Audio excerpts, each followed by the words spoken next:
I'm just worried, like, did we get a step for me here? I look like Tom Cruise next to you. You're a very large man. Guys, just use this for the microphone.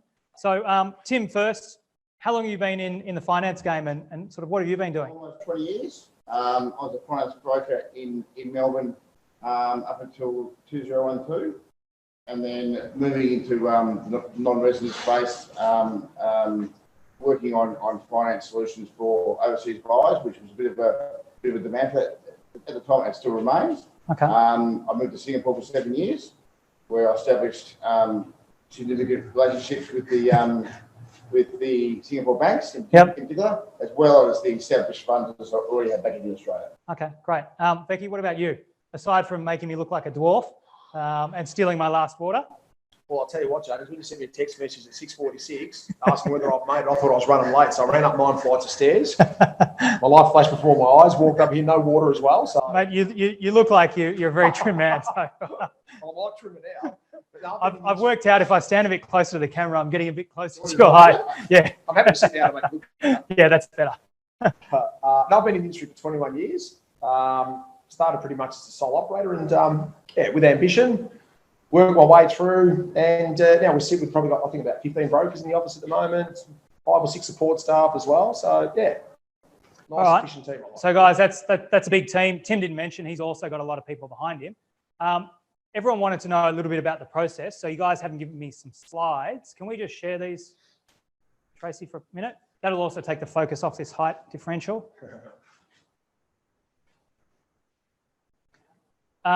So Becky, you've got the mic. For everyone on the call, what's sort of a typical process that you go through in terms of organising a home loan, and what can everyone expect at each of these stages? So pretty much, obviously, the most important part is the assessment, the upfront assessment. We start that process with a simple fact finder, which pretty much provides us with all the details that we need to make an initial assessment. Once we've actually made that and we're comfortable that affordability is evident, there's evidence of funds to settle the transaction as well, what we then do is call for all the detailed supporting documents. So is that where people should be now if they're in that first phase we're talking about, level 9 to 42? Yeah, categorically. If you are 6-7 weeks away from settlement, you'd want to be getting a move on at the moment as well. And that's more so because of the COVID-19 backlog that a lot of banks are experiencing at the moment. You've got a lot of credit assessors are still working from home, so their efficiency levels aren't there, and it's taking a hell of a lot longer to actually, to get loans approved and settled from that point of view as well. So, yeah. Okay.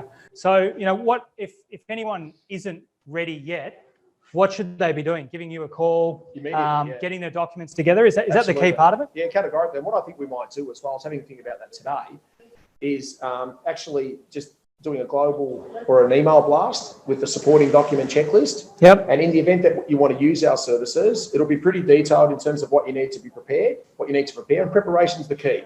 You need to be prepared in advance, because if there's any hurdles and obstacles, we need to know in advance, yeah. So preparation, timeline, you also gave me this slide. This is sort of a typical timeline, but can you sort of give us an overlay what people should be expecting right now, and particularly for Palladium? Yeah, and that's when you look at that timeline, that's a pre-COVID timeline. But having said that, though, as well, if it's just a straight purchase, you've got the evidence of funds to settle, we'll probably meet those dates as well. But if you're needing to draw on equity for funds to settle from another property that you have, and in the event that we have to do a refinance, that takes a lot of time as well. So that is ordinarily what we would expect. The initial meeting, we submit the application. Within 3 to 4 days, we're getting the conditional approval that comes out. We fulfill all the conditions. What we also like to do is pre-order our valuations. So get the valuation ordered up front. The minute we know that you're happy to utilise our services, we'll order our valuations up front. Okay. And there's no cost to that either. So my father used to tell me, forge a good relationship with your local bank manager. Why should I be using a broker like you? Now, I just put a caveat on there. I never did it, and I don't even know where the bank is. Well, apart from my looks. Yes, of course. I can throw that in. It's probably, utilising a broker gives you a lot of flexibility. And I use this analogy. If you were walking down whichever particular street and there's the 4 major banks in there, you'd have to make an appointment first. You sit down with Westpac Bank.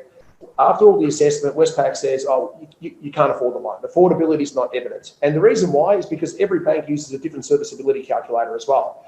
In terms of how they treat living expenses, credit cards, and the monthly repayments that they apply. So you might not be able to service with Westpac, but you might be able to service with ANZ.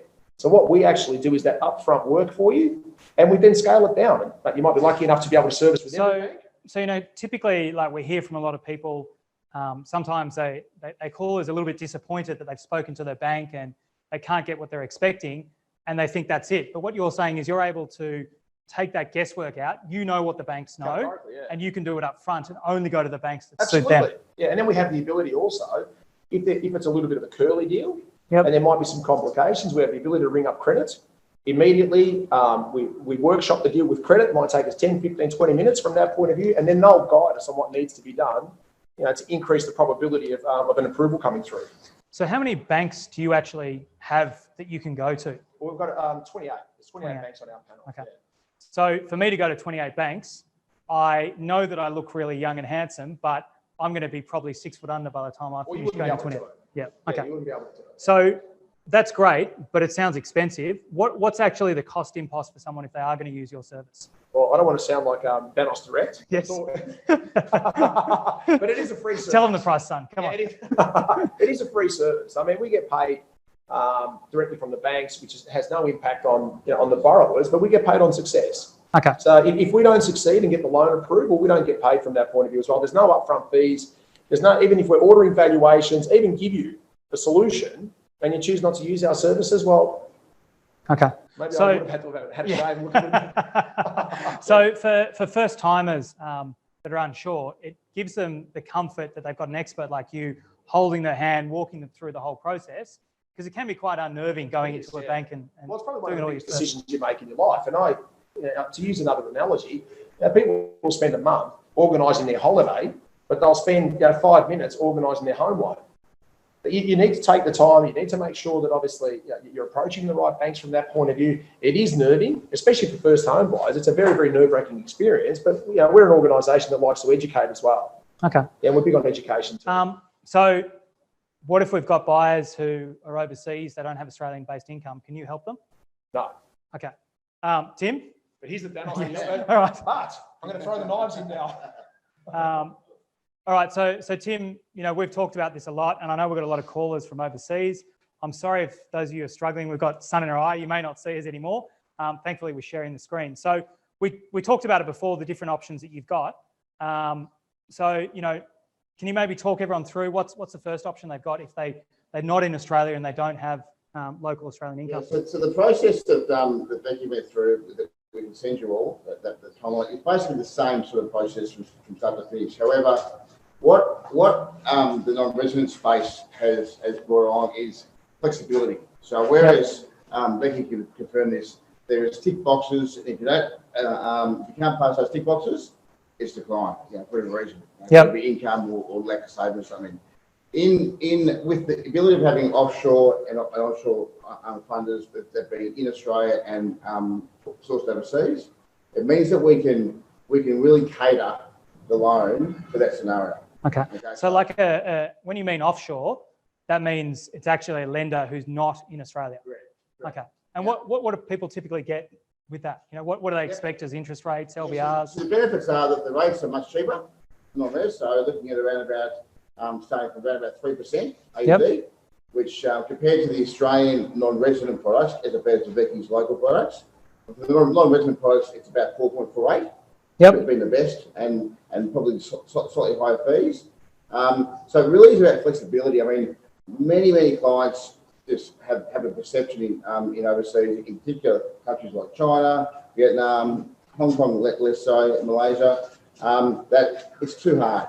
I've heard it's too hard, so they don't really try. It really isn't that hard because the actual policies that our funders adopt are actually more flexible and less regulated than the Australian ones. Okay. So what about people that don't have, supporting income docs? Can you help them? Yeah, look, as simple as, I'll be simplistic here and say that our most popular funder and my popular product is a product where, apart from your passport and your national IC and your contract, we can get you approved on a one-day bank statement. Now, that bank statement needs to show a certain level of funds, which is determined by the client's age and loan amount. But in essence, we can literally one day, and even the client can't produce that level of funds, out of their own means, under the pillow or even in the bank accounts, they can actually borrow those funds from a friend, from a business. As long as it's in their personal name, it'll be approved. And that sounds a bit way against Australian regulations. The reason why they do that is that they've got history doing that with overseas clients for Singapore property.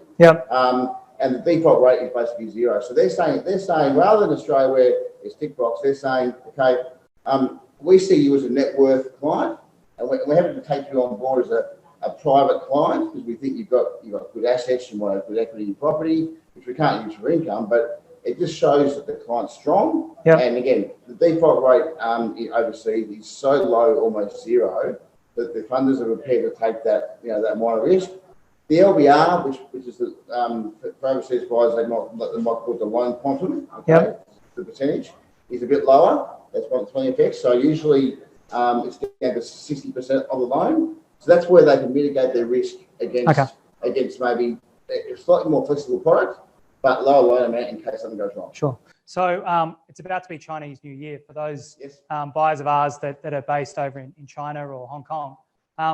If they get in touch with you now, do you keep working through Chinese New Year and you keep progressing it? I'm working 7 days a week, 7 nights a week. So obviously it comes down to their own situations where they're placed. For those who haven't got a fact find from me yet, which most of you would have, anyone who hasn't, it's a very easy process. Similar to Becky, it'll be a fact find. It'll give you a snapshot of the products. It'll say what we need to move forward. And once I've got a completed fact find, I can do an assessment within 5 minutes. Okay, great. So I know we're way over time, so let's sort of wrap it up there. This was really good, guys. To sum it up for everyone, why do they need to be acting now? What are some of the reasons, if you're asking here? You've heard it first from the guys. There is a backlog of Corona applications on the local side. Tim mentioned he can do very fast approvals, but we do need to focus and make sure that we've got... sorry, I'm just getting told there's something wrong here. Okay. Looks like the battery on our camera is about to die, so I'm going to wrap that up quickly.